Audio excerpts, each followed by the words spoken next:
Marceau, la chef de mission du centre juridique qui avait été installé sur le bidonville de Calais il y a 2 mois par l'appel de Calais.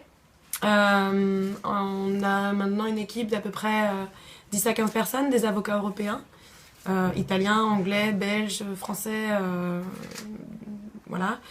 Et on se consacre à donner une information et un conseil juridique sur tous les aspects dont les gens auraient besoin. On fait aussi de la surveillance des propositions de l'État.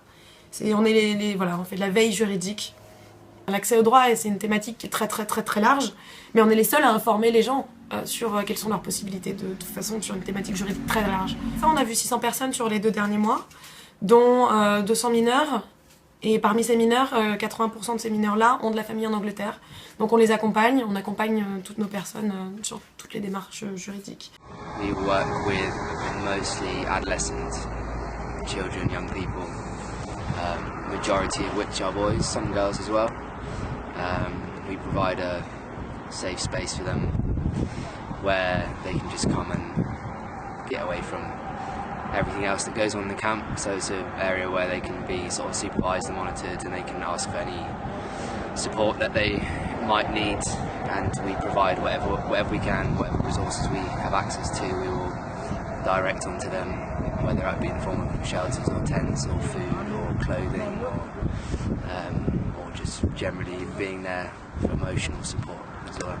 It's very complicated, and it's quite hard to get these things moving sometimes because you're working with children at such a young age who already have a hectic life because they know it's going to take months and months and months. So whilst they're trying to do the legal route to get to their family, they're also trying the illegal route, which is by stowaway on lorries and trucks, etc.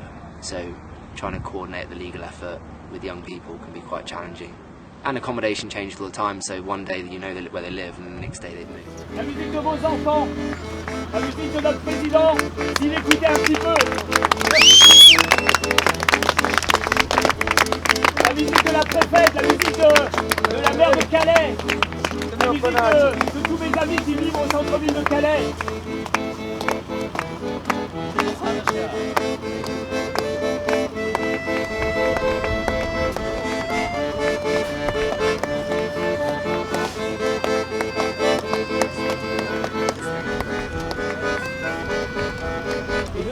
Vous en avez marre d'être là. Je comprends, mais moi aussi, j'en aurais marre si j'étais là, contre mon gré, avec des enfants qui habitent loin. Mais c'est pas une raison pour envoyer des gaz, parce que ça avancera à rien. Et vous les journalistes, j'aimerais bien que vous preniez un peu plus position aussi.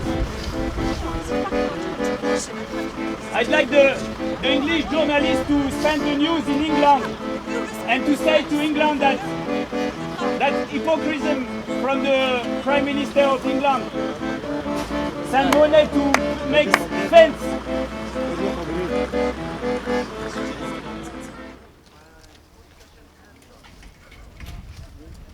Messieurs, dames, s'il vous plaît. Quittez les lieux. Messieurs, dames, s'il vous plaît. Quittez les lieux.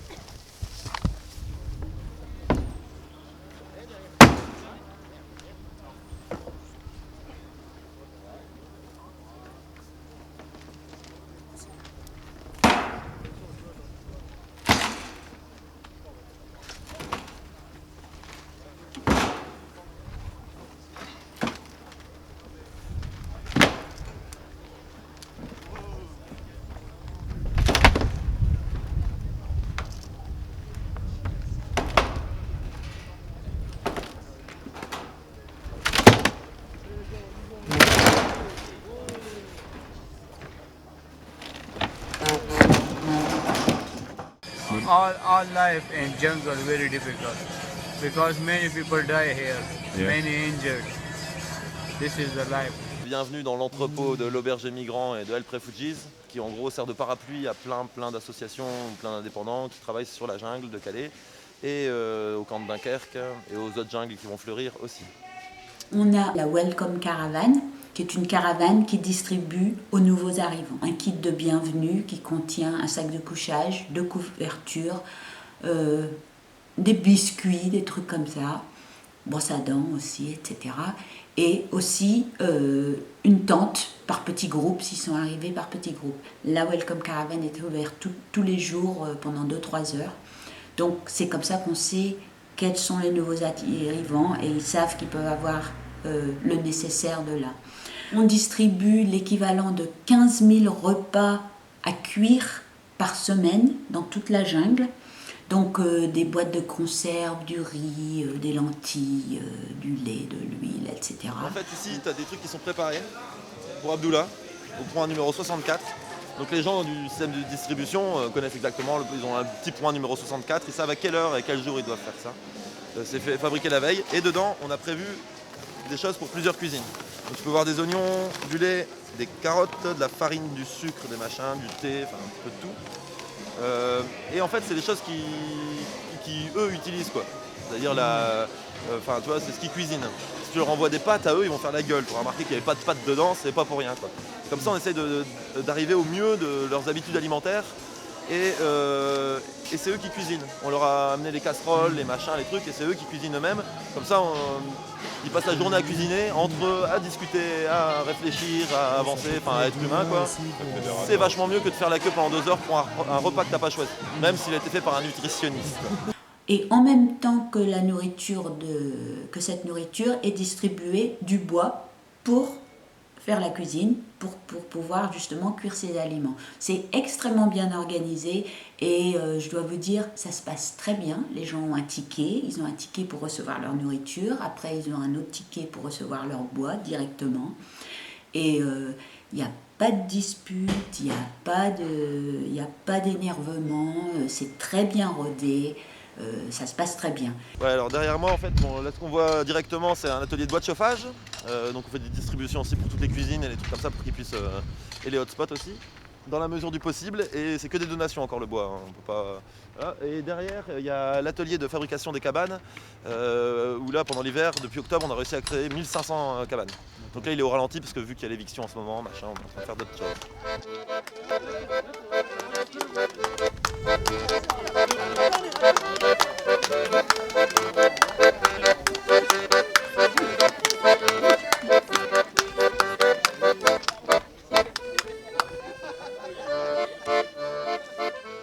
Aujourd'hui, ça a commencé d'une manière calme, mais c'était quand même quelque chose de violent puisque la police venait, enfin la préfecture venait accompagnée de la police, disant aux migrants vous avez 1 heure pour partir, avec les 3 choix de tentes bleues qui sont dans un état lamentable et pas chauffées et pas isolées, ou camp de containers mais il n'y a plus que 100 places, ou CAO mais c'est réparpillé dans toute la France et c'est valable que pour les demandeurs d'asile quoi. C'est pas valable pour des gens qui veulent aller en Angleterre.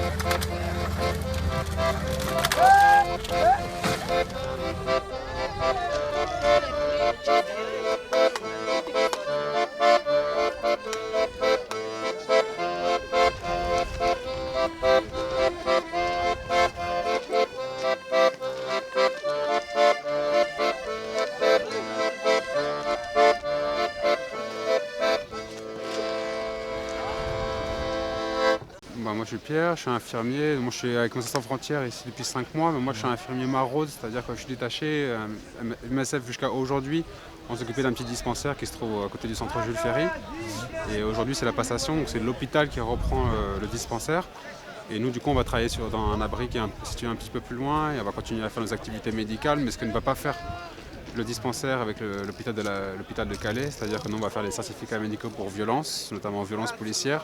Ça nous prend beaucoup de temps et l'hôpital de Calais ne propose pas ça aux gens. Donc nous on leur propose de faire des certificats médicaux pour violences s'ils ont eu des coups et blessures et après on les oriente vers le point juridique ou médecin du monde qui eux après les accompagnent pour des témoignages anonymes ou pour des dépôts de plainte directement au procureur si les gens le souhaitent. My name is Mohamed. I'm from Sudan. I'm a student and my father was a construction, building houses. So this is what I learned from my father. So I'm construction, building houses. Now what we need is we need freedom. If we get freedom, among of us, we will be happy to be in France. The situation, first of all, we need a peace among of us and French police and French government. We need a quiet peace. We are migrants. Our country, we have a wall, problem wall. That is why we leave our country and we come here. So we need peace. If we get peace, if they say they are going to give us food, anything, if we don't have peace, all this is nothing.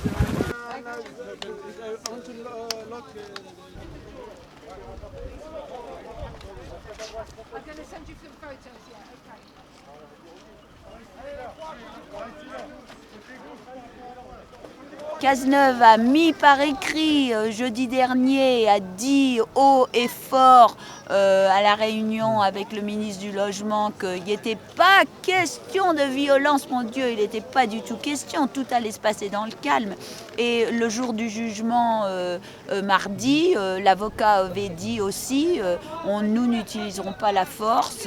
Donc, mensonge complet, ils ont tenu leur promesse vendredi et c'était tout.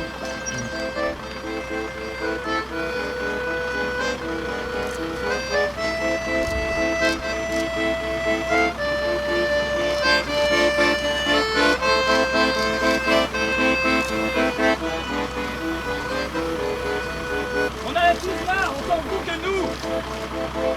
Et que eux, on leur demande pas ce qu'ils ont envie.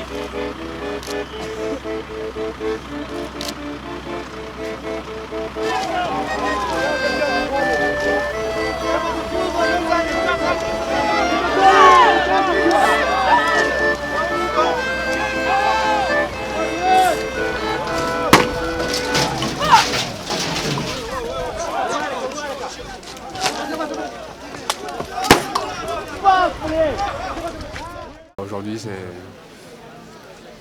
la préfecture avait annoncé vendredi dans la journée qu'après leur tentative de vendredi matin de venir expliquer aux gens qu'ils devaient bouger, qui n'avait pas fonctionné, ils avaient dit qu'ils allaient revoir un petit peu leur feuille de route. Et notamment, il me semblait avoir compris que travailler sans les associations qui travaillent sur le camp et sans les relais communautaires, ça ne menait à rien.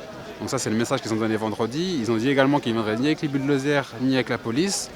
Sauf que ce matin, quand on est arrivé, il y avait des dizaines et des dizaines de CRS déployés et qui disaient aux gens, vous avez 1 heure pour bouger, sinon on vous dégage. Donc ça, c'était le message ce matin de la préfecture. Et on peut bien voir que c'est quelque chose qui ne fonctionne pas parce que juste après, vous voyez bien, juste après, c'est parti en cacahuète. On a ici, il y a peut-être 20% des gens ici qui sont fait tabasser par la police. Donc à partir du moment où il y a une présence policière, ça crée de la tension et ça, ils le savent. Et c'était calme jusqu'en début d'après-midi, il y a eu un départ d'incendie. Les volontaires qui étaient présents ont ramené des extincteurs pour éteindre le feu. Et je ne sais pas comment c'est parti après, une pierre, et après c'est parti en gaz avec les lances à eau, etc. Et on voit bien le message de la préfecture est complètement... même eux savent pas ce qu'ils font. On a discuté ce matin avec les maraudeurs de la préfecture, avec les policiers, ils ne savaient pas comment les dérouler la journée. Ils font de l'improvisation totale, et malheureusement quand tu improvises, ben voilà le résultat, quoi. C'est que tu arrives forcément à un affrontement après avec On parle de gens qui vivent dans un putain de bidonville, qui sont fait tabasser par les flics, qui sont fait cerner, qui ne peuvent pas sortir d'ici. À partir du moment où tu fais rentrer des escadrons de police ici, c'est sûr que ça part en cacahuète et ils le savent très bien. Vous êtes qui, vous? Je suis préfet de Calais. Enchanté, monsieur. Vous êtes au courant que toutes vos forces sont en illégalité? Bah écoutez, voilà ce qu'il faut qu'on fasse. Qu'ils font usage de la force, qu'ils essaient de me voler mon téléphone, qu'il me semble que c'est pas tout à fait normal. Vous avez été agressé? Oui, j'ai été agressé. On a toutes les vidéos là. On a les vidéos, on a ce qu'il faut. Non, mais très bien. Ouais, j'avais tout commissaire de police. Et ben, ce qui se passe, on le voit. Hein. Il y a eu un encerclement de la part des policiers ce matin qui sont arrivés très tôt. Avec là-bas, on voit la préfecture avec SOS Solidarité, donc les associations, il y a l'OFI aussi, les associations et les corps de l'État qui interviennent ici, hein, liés à l'État. Donc ce qu'ils essayent de faire, c'est de démanteler une partie du camp de la zone sud, dont il y a eu une décision du juge, sur laquelle il y a eu une décision du juge la semaine dernière. Le juge a décidé que l'expulsion pouvait avoir lieu sauf pour les lieux de vie, notamment le centre juridique, le théâtre, l'école. Nous, ce qu'on défend, c'est que les lieux de culte, c'est pas clair. L'église est protégée, les mosquées, on ne sait pas. Les lieux de vie, comme nous, on essaye de défendre que le fait qu'une maison, hein, c'est d'abord le premier lieu de vie d'une personne et que les autres, ce sont des lieux de sociabilité. Ce qu'ils essaient de faire, c'est qu'ils attendent très très bien.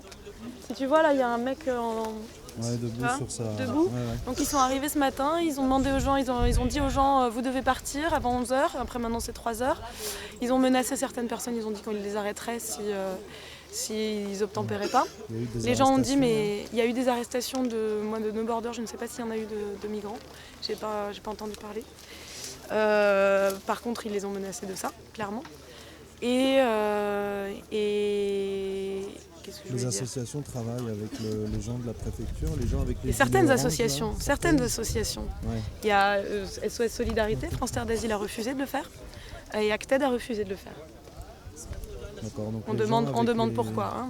Ouais. Nous, en tant qu'association, on était prêts à travailler avec l'État, mais maintenant, on ne peut pas s'associer à une violence comme ça. C'est ça qui est terrible. On ne peut pas faire confiance à l'État. Les promesses sont toujours brisées. Les gens ont dit, face à ces demandes intempestives de partir, les gens ont dit mais non, mais où est-ce que je vais aller? Parce qu'on le sait, il y a 3500 personnes sur cette zone sud du camp, et la préfecture n'en comptait que 800.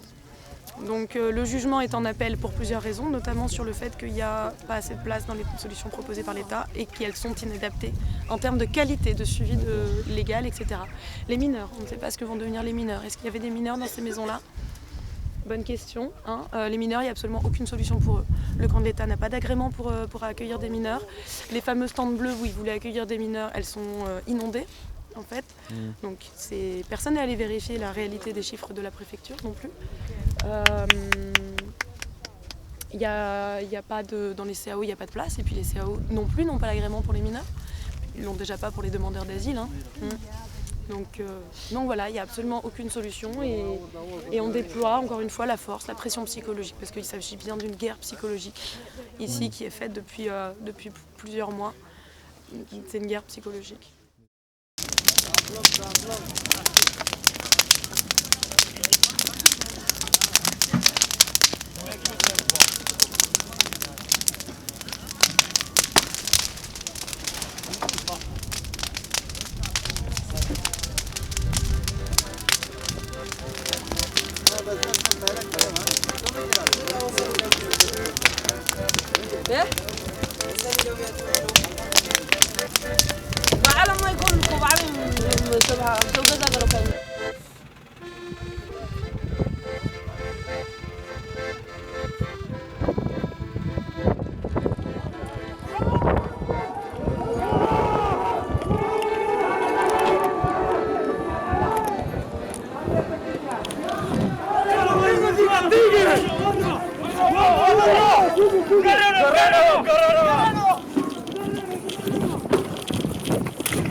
Putain!